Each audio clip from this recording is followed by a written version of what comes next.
धनराज मीना जी, राधे राधे राधे। गुरुदेव भगवान आपके चरणों में कोटि कोटि प्रणाम। राधा वल्लभ शेरगंज। गुरुदेव भगवान, मैं आपका एकांतिक वार्तालाप सुनता हूँ। मैं देख नहीं सकता। मैं अपनी पढ़ाई के साथ साथ भगवत मार्ग में आगे बढ़ना चाहता हूँ। महाराज जी, मेरे लिए क्या आदेश? ये कह रहे हैं कि हाँ, कोई बात नहीं। 3 नेत्र होते हैं। एक तो होते चर्म चक्षु, और बुद्धि में जो नेत्र जागृत होते हैं उन्हें ज्ञान चक्षु कहते हैं, और हृदय में जो नेत्र जागृत होते हैं उन्हें प्रेम चक्षु कहते हैं। इन चक्षुओं का केवल दर्शन माया जनित होता है, ये जो आप देख रहे हो। लेकिन दिव्यता का दर्शन या तो ज्ञान नेत्रों से होता है या प्रेम नेत्रों से होता है, और वो सबके हृदय में। जैसे श्री सूरदास जी के बाहरी नेत्र नहीं थे, पर उन्होंने प्रेम नेत्र जागृत किए तो सच्चिदानंद भगवान का साक्षात दर्शन और उनकी दिव्य लीलाएं। ऐसे दिव्य भाव थे कि श्रीनाथ जी को जो श्रृंगार पहनाया जाता वही वो पद गाते। तो कई बार सबको भ्रम हुआ कि बाबा के नेत्र वास्तविक नहीं है, क्योंकि जैसा पाग जैसे वैसे ही वो वर्णन करते। तो एक दिन परीक्षा के लिए पर्दा लगाया गया और बाहर बैठे श्री सूरदास जी। फिर पर्दा खोल दिया गया और कहा गया श्रृंगार हो गया, पद गाओ। तो उस समय कोई श्रृंगार नहीं किया गया था, कोई तिलक नहीं, कोई पोशाक नहीं। तो बोले आज हरि देखे नंगम नंगा। सबके होश उड़ गए कि आज हरि को तो कोई पोशाकें नहीं धारण करवाई गई। तब पूछा कि बाबा वास्तविक आपके नेत्र है? तब उन्होंने लिखा देख लो दोनों नहीं है। तो हम ये कहना चाहते हैं कि जिसके बाहरी नेत्र नहीं है संसार के, तो ऐसा ना समझे, उसके 2 नेत्र और खुल सकते हैं, एक ज्ञान नेत्र और एक प्रेम नेत्र। ज्ञान नेत्र खुल गए तो बिना पढ़े सारे वेद कंठस्थ अपने आप जागृत हो जाते हैं, वेदों का रहस्य प्रकाशित हो जाता है।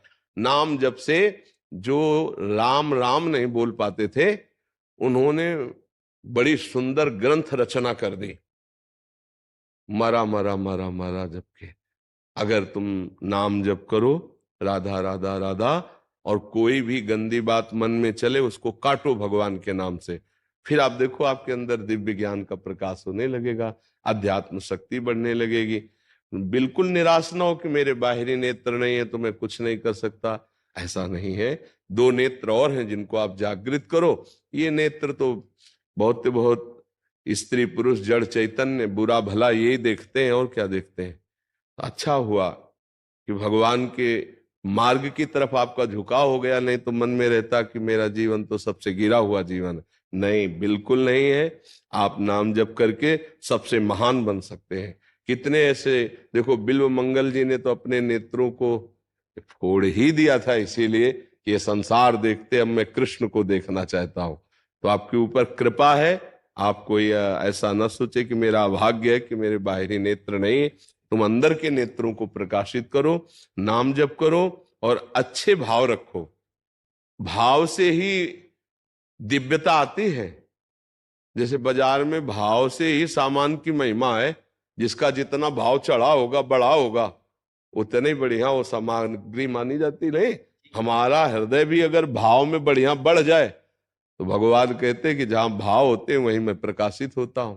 भाव का भूखा हूं मैं, भाव ही एक सार है। भाव से मुझको भजे तो भाव से बेड़ा पार है। भाव बिन सूनी पुकारे मैं कभी सुनता नहीं, भाव प्रेरित टेर ही करती मुझे लाचार है। इसको भाव प्रकट करने के लिए अंदर चाहिए।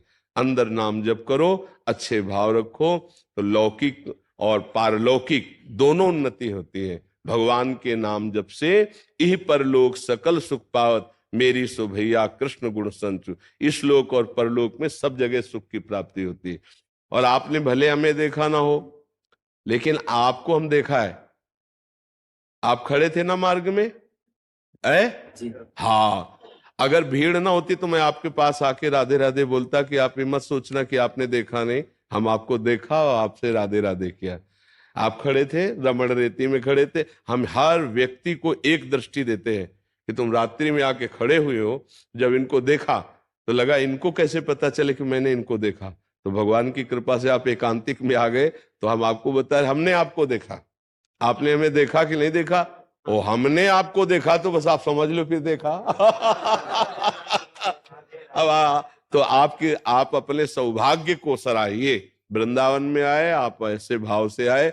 लाखों में देखते सबको है, पहचान किसी की नहीं होती, लेकिन आपकी पहचान रखा, आपका भाव रख। हम अगर भीड़ ना होती तो हम आपके पास जाते। पहले तो हमने सोचा कि कोई माला अगर हमें मिली होती तो तुम्हें जरूर माला पहनाते, क्योंकि हमारी दृष्टि गई थी तो हमें लगा था कि आप हमें नहीं देख रहे, लेकिन हम आपको देख रहे हैं। हे प्रभु, आप इस रूप में आए, आपका मैं स्वागत करता। तो आपने अवसर दिया, आप यहाँ आए, बड़ी कृपा आपके ऊपर। और आप अंदर नाम जप कीजिए। अपने को कभी भी ऐसा मत मानिए कि मेरे बाहरी नेत्र नहीं तो मैं असमर्थ हूं।